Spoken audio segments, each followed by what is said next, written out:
Hi everyone, welcome to Buried Truths. Hit subscribe and tap the bell icon before this story pulls you in too deep. Lena was only 19 years old when her entire world was torn apart. She was a single mother doing her best to raise her 2-year-old son, Adam. He was the light of her life, her reason to keep going. One summer afternoon, she took him to the local fair. It was busy and loud, filled with laughter, flashing lights, and children running around. She let go of his hand for just a second to pay for a lemonade, and when she turned around, he was gone. At first, she thought he'd wandered a few steps away. Then panic set in. She searched everywhere, screaming his name. The police came. Volunteers helped search the grounds, the nearby woods, even neighboring towns. There were flyers, news reports, desperate interviews, but Adam was never found. No leads, no clues, just a missing child and a mother who would never be the same. Lena never forgave herself. She blamed herself every single day. Eventually, she couldn't take the stares, the pity, the pain of being known as Lena was only 19 years old when her entire world was torn apart. She was a single mother, the mother of the lost boy. So she moved to another state, changed her name, started over. She lived a quiet life, working at a small bookstore. She avoided relationships, convinced she didn't deserve happiness. But then, when she was 38, she met Aaron. He was charming, kind, and passionate about literature. He came into her bookstore often. Their conversations started casually about books and poetry, but grew deeper with time. Aaron was younger, only 26, but Lena felt a strange connection with him.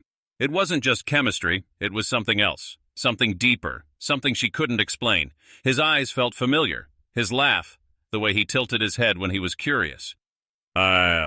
It was like she'd known him forever. They started dating. It felt natural, comforting. She told herself it was finally okay to feel happiness again. Within a year, they were married. Everyone talked about the age gap, but Lena didn't care. For the first time in years, she felt alive. But strange things started to happen. Aaron had vivid dreams of a fairground, of a woman crying, of a stuffed bear he couldn't place. He'd wake up in the middle of the night sweating, calling out, "Mom?" When Lena asked him about it, he'd laugh nervously and say he must have been dreaming about some old childhood memory.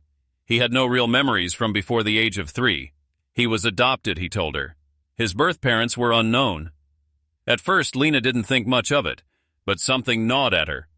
One day, she noticed a birthmark on Aaron's left shoulder, the same place Adam had one as a child. Her heart sank, but she pushed the thought away. She was being paranoid. She was just traumatized. That's all. Then one day, a close friend gave them a DNA ancestry kit as a fun anniversary gift. Aaron was excited to take it. Lena hesitated, but she didn't want to raise suspicions, so she agreed. They both mailed their samples. 3 weeks later, Lena got the results. She sat alone in the bedroom when she opened them. At first, her brain couldn't process what she was seeing. It didn't make sense. The screen read, "Parent, child match, 99.98%. She dropped the laptop. Her chest tightened. She couldn't breathe. No, it couldn't be. She picked it up again. The numbers didn't change. Aaron was Adam. Her husband was her lost son. She locked herself in the bathroom for hours, crying, dry heaving, unable to understand what her life had become. How could fate be so cruel? When Aaron came home, he found her collapsed on the floor. He carried her to bed, begged her to talk to him. She didn't want to, but eventually she showed him the DNA results. Then the old missing posters, the news clippings, the photo of baby Adam. Aaron stared at the photo. His hands trembled. He looked in the mirror, then at his shoulder. He traced the birthmark. He was silent for a long time before whispering, "I married my mother." Lena whispered back, "I married my son." Neither of them slept that night. They hired a private investigator.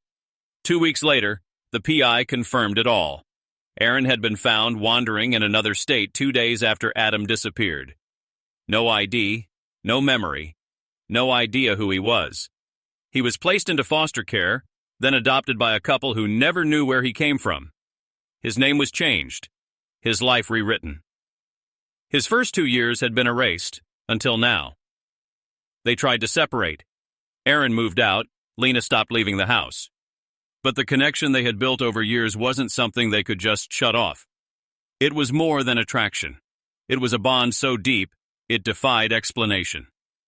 And it broke them. Lena began hearing whispers at night.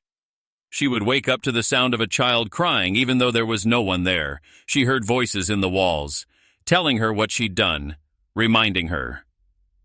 Aaron tried to move on. He dated someone new, but it felt wrong. He couldn't stop thinking about Lena, about their life, about the truth. He returned to see her. Lena was pale, distant, and cold. She didn't look at him when she spoke. "I'm pregnant," she said. Aaron's face went blank. She had already considered every option. She scheduled the abortion, went to the clinic, signed the papers. But when she felt the baby kick inside her, something in her changed. She couldn't do it. The child was born in silence. Lena gave birth alone, in a small rented house far from anyone she knew. A baby girl. Perfect. Quiet. Her eyes were a shade of green identical to Adam's as a baby. Lena couldn't stay. She left the child with Aaron, then disappeared. She left a note and a small cassette tape with a recorded message.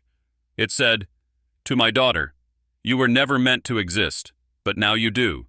And for that, I will love you forever, even if the world never will. I am your mother. I am your grandmother. I am your father's mother and his wife. This world won't understand you, but maybe one day you'll understand me."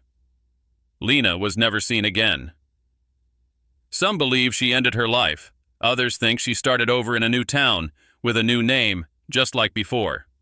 The child was raised by Aaron. He gave her love, support, and honesty when she was old enough to understand.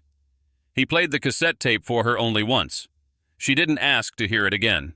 But sometimes, late at night, she would sneak into his room and play the tape in secret. And as she listened to her mother's voice, she would stare into the mirror, searching her own eyes for the truth. Because she wasn't just a daughter, she was a symbol, a question, a child born from tragedy, love, and horror. And she knew one thing for sure. Some things should never be found, because once they are, you can never unknow them again. Every story leaves a scar. Drop yours in the comments.